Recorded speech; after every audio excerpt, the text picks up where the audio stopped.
I'm gonna be honest with you, what happened last night was tough to watch. It's crazy how fast fans and media can flip on a player just because one performance didn't match their expectations. One week you're a rising star, the next week people act like you don't belong in the league. And George Pickens? He found himself right in the middle of that storm. An NFL analyst came at him hard, and honestly, I don't blame George for firing back.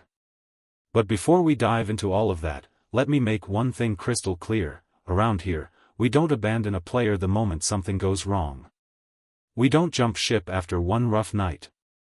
We stand behind our guys. And speaking of standing together, right here in the middle of this story, let me remind you, don't forget to subscribe to the channel, like the video, share it with your friends, and hit the bell icon so you never miss an update. Now, back to it. Because when you look at Pickens last night, it was obvious something was off. The energy wasn't the same. The body language wasn't the same. The fire he's shown all season just didn't look like it was there. But losing focus during a game is one thing, calling a player a quitter is something completely different. That's a heavy label to throw on any athlete, especially in the NFL where every snap demands everything you've got. Richard Sherman had quite a bit to say about Pickens, and trust me, none of it was gentle. We're going to break down exactly what he said, then look at how Pickens responded, and finally I'll give you my real thoughts on the whole situation. But first, let's hear Sherman's take so we can understand the full picture. According to Sherman, Pickens looked uninterested and disengaged late in the game, and he went as far as saying that a player who wants to be an elite wide receiver can never show that kind of energy on the field. Strong words, maybe too strong. Look, let's be real about this. Did George Pickens run that route the way you teach it on film? No. Did he explode out of the break, attack the ball, or fight back toward the quarterback the way elite receivers do? Not exactly. But did he completely give up on the play? Absolutely not. Even on a shaky rep like that, he still fought the defender just enough to prevent a clean interception. That alone shows he wasn't checking out. When a player quits, they don't fight for positioning. They don't reach. They don't even try to influence the outcome. They just get out of the way and let the defender take the ball uncontested.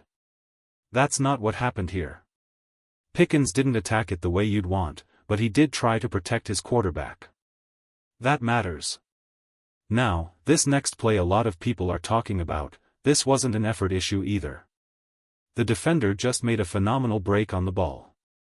Pickens' only real mistake was that he didn't fully extend his arms. Instead of reaching out to secure the ball and use his frame as a shield, he kept his hands a little too close to his body. That slight hesitation cost him a chance to dominate the catch point. But again, that's not quitting. That's a momentary lapse in technique, or maybe a split-second mental freeze. It happens to every receiver in the league. And sure, the result was an interception. But blaming Pickens as if he wasn't trying? That's just not the truth. Now, this play right here, not going to sugarcoat it, this one is tough. The route didn't look sharp. The burst wasn't there. This is the only rep where you can reasonably question what was going on in his head. The body language wasn't the Pickens we've seen all year. It looked like something threw him off mentally, like the rhythm of the game shook him a little. But let me be clear, even here, I'm not saying he quit. I'm not saying he stopped competing. I'm not saying he refused to give effort.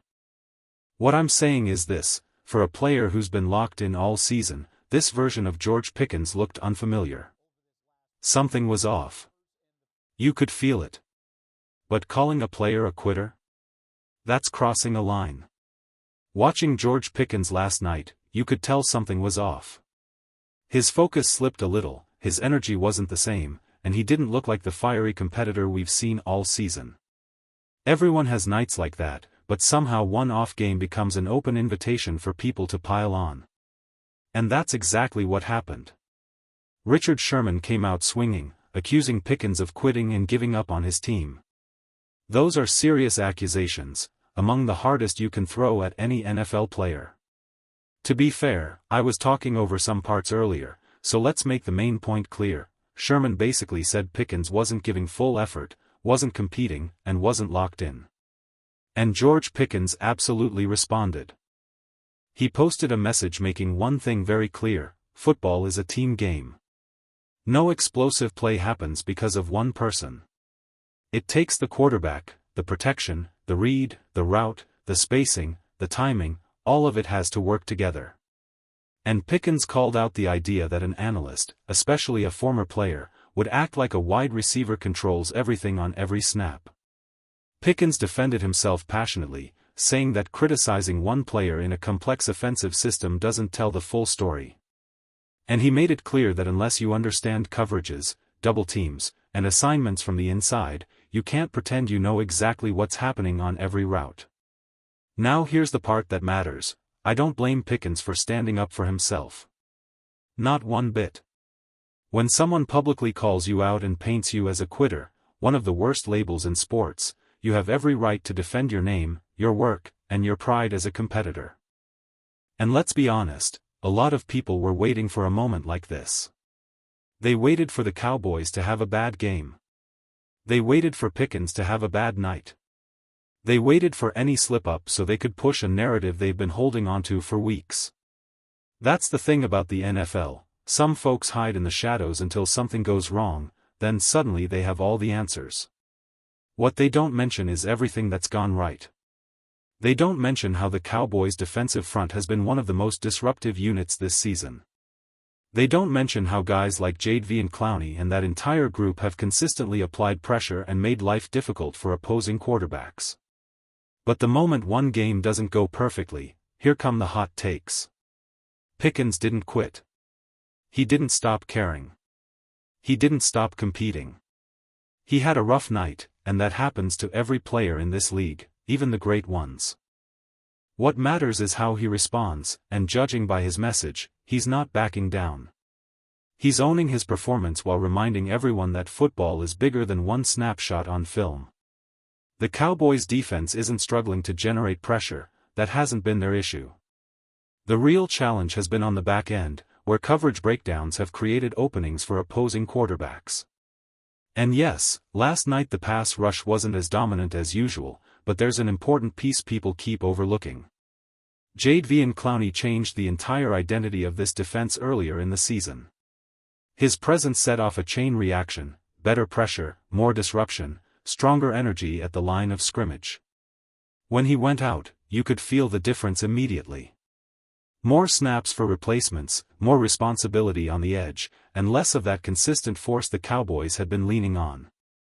But let's be honest, this "Cowboys can't get pressure" narrative is lazy. We've seen Dallas apply heat all season long, even against tough opponents like the Packers, Bills, Dolphins, Cardinals, 49ers, and Lions. And yes, even with Micah Parsons on the field, those teams still had success. That doesn't suddenly erase everything this defense has done well. The bigger problem is the mindset some people have. One bad game, and suddenly they're ready to rewrite the entire season. One off night, and suddenly a player's heart, effort, and commitment get questioned. That's not how real fans analyze the game. That's not what football is about. You can acknowledge reality: George Pickens didn't look like the dominant version of himself last night. That's fair. But jumping straight to accusations that he quit? That's ridiculous.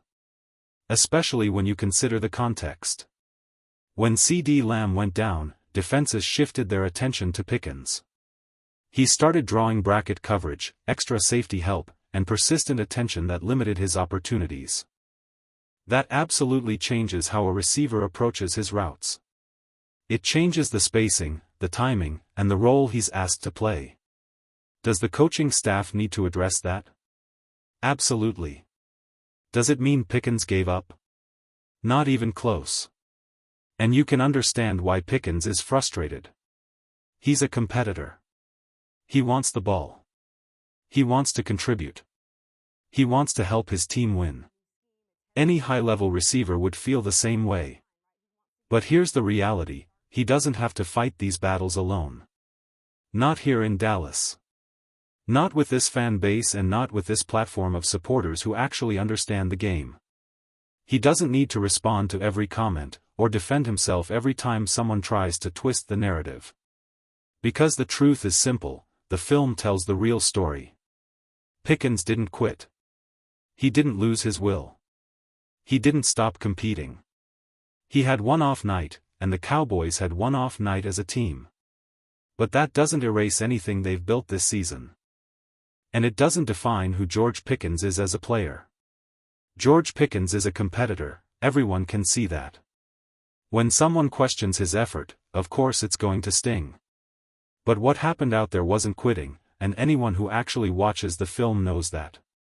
Frustration is natural, especially when a player feels like the narrative is turning unfairly against him. But here's the thing, Pickens doesn't have to carry that weight alone. Cowboys fans see what's happening. They understand the coverage changes, the double teams, the lack of clean opportunities. They know when a player is giving everything he has, even if the stat sheet doesn't show it. And trust me, when analysts throw out careless comments or rush to judgment after one rough week, the fans notice. The heat is already there. Pickens doesn't need to jump into the fire himself. His energy belongs on the field, on finishing the season strong, and on helping his team push through these final 4 games. Let the noise stay outside. Let the critics argue. Let others chase narratives. The Cowboys have bigger goals ahead, and they need their playmakers locked in, not distracted by outside voices that don't truly understand what's happening on the field. The season isn't over. Not even close. Dallas still has a path forward, and every game from here on out matters. Handle business, finish strong, and let the standings take care of themselves. Fans will ride with this team no matter what. They feel every high, every low, and every moment in between. So for everyone wondering where the Cowboys stand right now, the answer is simple: still here, still fighting, and still believing. This story isn't finished. Not yet.